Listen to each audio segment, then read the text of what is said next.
তবে কি বালুচিস্তানের নাগরিকরা স্বাধীনতা ঘোষণা করে দিল? সোশ্যাল মিডিয়াতে চোখ রাখলে একটা বেশ বড়সড় ঝড় লক্ষ্য করা যাচ্ছে।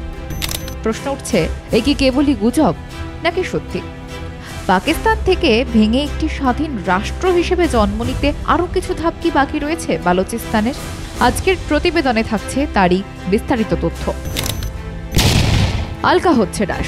পেহেলগাঁও হত্যাকাণ্ডের কথা জানেন সকলে। সেই ইসলামী সন্ত্রাসী হামলায় মৃত্যু হয়েছে ২৬ জনের। তারপরই পাকিস্তান মদতপুষ্ট সন্ত্রাসবাদীদের কোমর ভাঙতে উঠে পড়ে লাগে ভারত। ৬ই মে মাঝরাতে অপারেশন সিঁদুর শুরু করে ভারত। গড়িয়ে দেওয়া হয় বাহাওয়ালপুর, মুরিদকে, শিয়ালকোট সহ ১১টিরও বেশি সন্ত্রাসী ঘাঁটি। এই ঘটনায় মারা গিয়েছে কমপক্ষে ১০০ সন্ত্রাসী।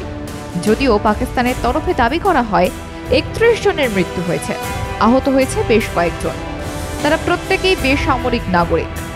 কিন্তু সময় যত গড়িয়েছে, দিনের আলোর মতো আসল সত্যিটা বেরিয়ে এসেছে বিশ্বের কাছে। আন্তর্জাতিক স্তরে নিষিদ্ধ জঙ্গি সংগঠন জৈশ-ই মোহাম্মদের মাথা মাসুদ আজহারের জঙ্গি ঘাঁটিতেও হামলা চালানো হয়। মারা গিয়েছে তারই ১০ আত্মীয় সহ ১৪ জন। এরপরেই নিজেদের পিঠ বাঁচাতে পাল্টা আক্রমণ শানাতে ময়দানে নামে পাকিস্তান সেনা। নির্বিচারে হামলা চালায় তারা। ভারতের জম্মু কাশ্মীরে পুঞ্চ সেক্টরে সাধারণ মানুষের বসতি লক্ষ্য করে ব্যাপক গোলাগুলি ছোড়া হয়। মারা যায় ১৪ জন বেসামরিক নাগরিক। তাদের মধ্যে ৩ জন শিশুও ছিল। অভিযান পাল্টা অভিযানে উত্তপ্ত হতে থাকে পরিবেশ। সেই সঙ্গে তথ্যযুদ্ধেও নেমে পড়ে পাকিস্তান। একটা সময় দেখা যায় তথ্যযুদ্ধে পাকিস্তানকে সঙ্গ দিতে ময়দানে নামে চীন এবং তুরস্ক। ৯ই মে রাতে ভারতের তরফে ব্যাপক অভিযান চালানো হয়। নূরখান এয়ারবেস সহ ৯টি বায়ুসেনার ঘাঁটি তছনছ হয়ে যায়। এরপরেই পাকিস্তানের তরফে ভারতের ডিরেক্টর জেনারেল মিলিটারি অপারেশনকে ফোন করে হামলা বন্ধ করার মিনতি করা হয়। ভারতও সেই আবেদনে সায় দেয়।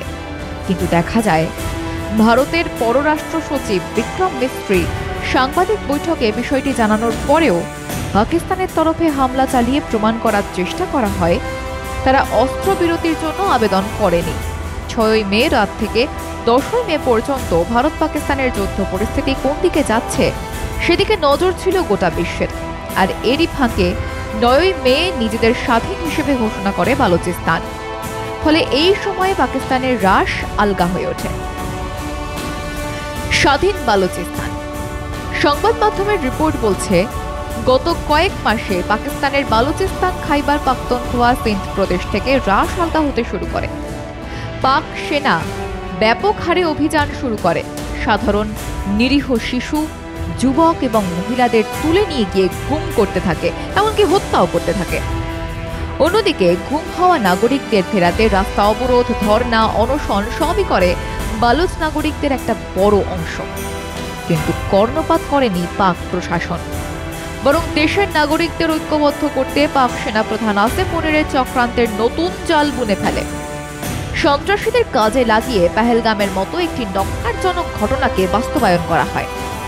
পাক সেনা ও সরকারের আশা ছিল জম্মু ও কাশ্মীরে এর আগেও যেমন হামলার পর সামান্য চিৎকার চেঁচামেচি করে থেমে গিয়েছিল ভারত, এইবারেও তেমনটাই হবে।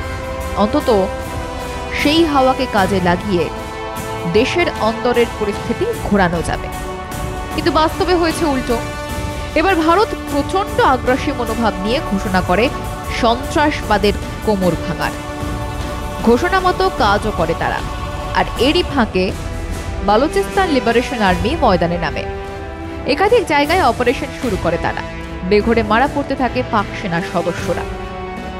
এমনকি বালুচ আর্মির দখলে আসে একের পর এক শহর। সেখান থেকে নামিয়ে দেওয়া হয় পাকিস্তানের পতাকা।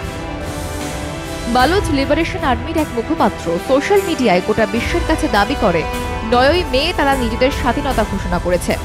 এখানেই শেষ নয়, তাদের সংবিধান থেকে শুরু করে সেনাবাহিনীও তৈরি। সোশ্যাল মিডিয়াতে দেখানো হয়েছে তাদের সংসদ ভবনের ছবি।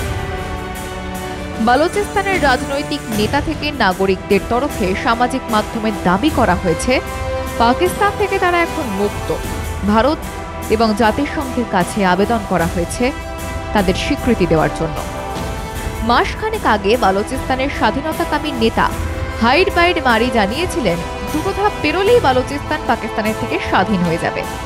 রাজনৈতিক বিশেষজ্ঞরা মনে করছেন তার একটি ধাপ ইতিমধ্যেই পূর্ণ করে ফেলেছেন বালোচরা।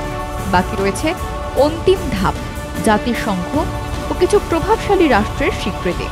মনে করা হচ্ছে আগামী কয়েক মাসের মধ্যে তাও হয়তো সম্পূর্ণ হয়ে যাবে। ব্যুরো রিপোর্ট, মাধ্যম।